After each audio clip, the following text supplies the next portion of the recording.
can avoid contact with systems. Big systems, little systems, systems mechanical and electrical, and those special systems that consist of organized associations of people.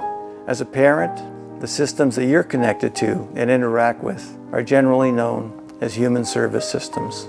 Systems are everywhere.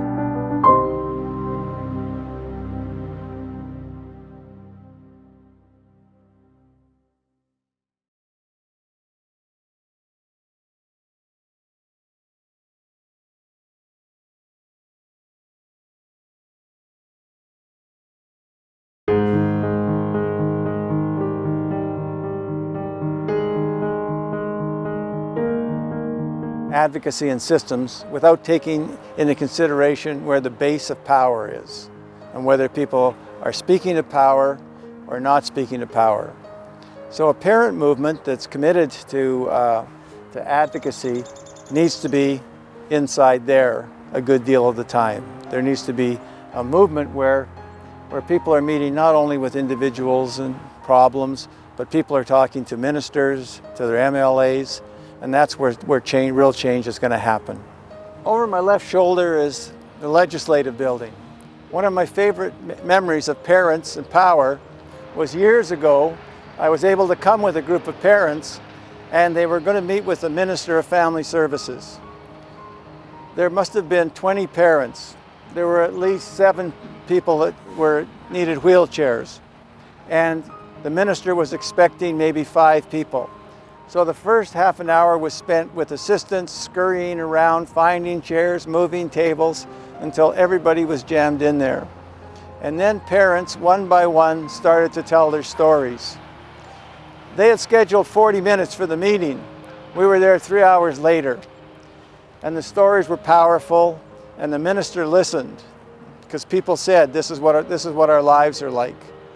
And so we have to remember that our conversations can't only be with each other, they can't only be with professionals, that we have to speak to power. Probably on several occasions I've had to really, draw on some kind of inner strength. I can remember when meeting with a school board, and we were meeting with the school superintendent. I don't know where the courage came from, but I just knew that Karen, she was just so bright and aware of her surroundings, just maturing emotionally, and so putting her in a segregated setting just wasn't the right thing to do. But the school division, and particularly the superintendent, was just as adamant about Karen going into a segregated as I was to keep her out.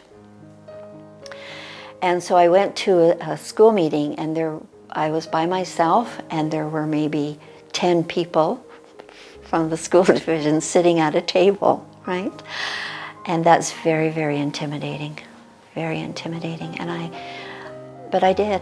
I just told them that, their way of thinking was wrong, that my daughter had every right to go to her home school. She had every right to be in a regular classroom with a modified program. And eventually that happened. I just kept going back, and I guess the expression you often hear is being the squeaky wheel. But where that came from, I think, just came out of just my love for Karen and doing the right thing for her, and that was in her best interest. Yeah. A family movement it's like any other, it's like the women's movement or the civil rights movement. It's basically a justice movement in that it defines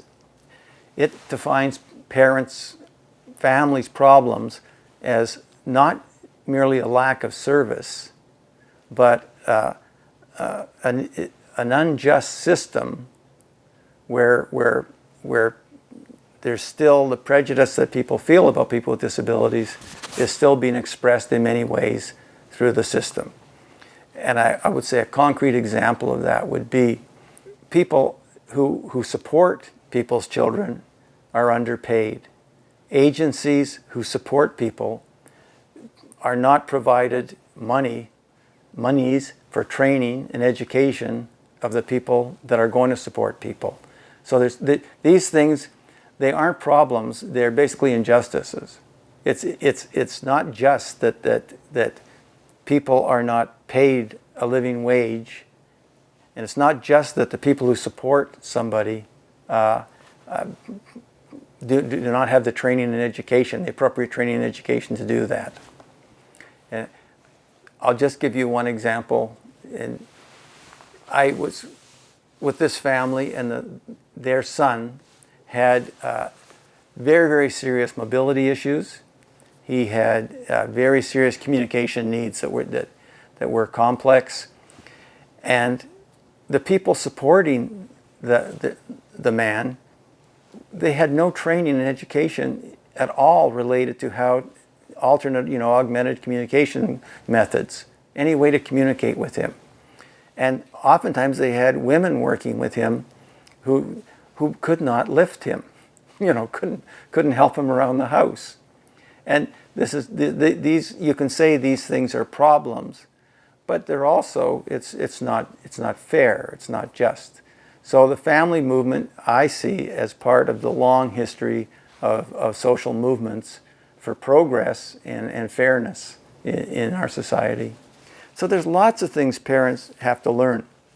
And this little bit of rambling that I've done is not going to do that. I think things like the Family Advocacy Network and things like the Family Gathering are places or organizations that can help parents build a skill base, that can help parents get comfortable with advocacy. I think we need one-day workshops on advocacy, not 20 minutes. We need parents coming and role-playing and practicing and talking about why they're afraid to assert themselves, or talking about why they can't control themselves, and helping parents to become personally comfortable in advocacy situations. Now, the family gathering is an interesting thing.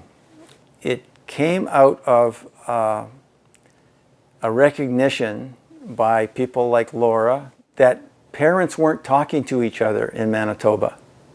There was very little communication. And parents were not only not talking to each other, but parents weren't actually talking to anybody in some cases. And that we better stop doing things and we better listen. So that's how it started, was this project to listen to people. And it was called the Kitchen Table Talks.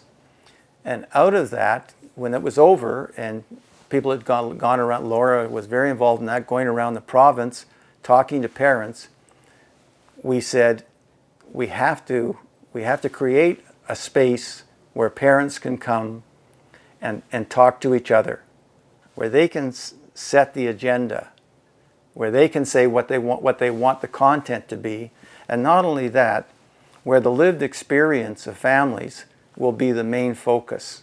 We won't have speakers, like brought in speaker. We won't bring in speakers. We won't present papers. It won't be a conference. It'll be a gathering. There'll be focused presentations by people, by parents themselves about their family, what their families do. Some are success stories, some are stories of dilemmas, but there'll be a lot of conversation. And so the family gathering is this idea that you create a free and open space for families to come together and to build solidarity. Family solidarity. I think, for me, there has to be solidarity between families. We've talked about this a lot in the family gathering, that it's a marathon. When children leave school, which is an entitled service, it's an entitlement. You just show up in September and take your kid, and they enter the adult system. And all of a sudden, it's not an entitlement. You don't know if you're going to get a service. You don't know where it's going to be. Families need other families who've been through this to help them through this situation, because it's very confusing that all of a sudden Now, my adult child may not have a service. Other families have been through this. And so that solidarity gives people courage, gives them information, and it can give them support. Solidarity between families is absolutely essential. Families often receive information about processes and resources, information from other families. And so if you're connected to families and you have that solid common interest among families, then that's very impactful. That can certainly make a huge difference for individual families and families as a whole, as a group, as a support group. Yeah.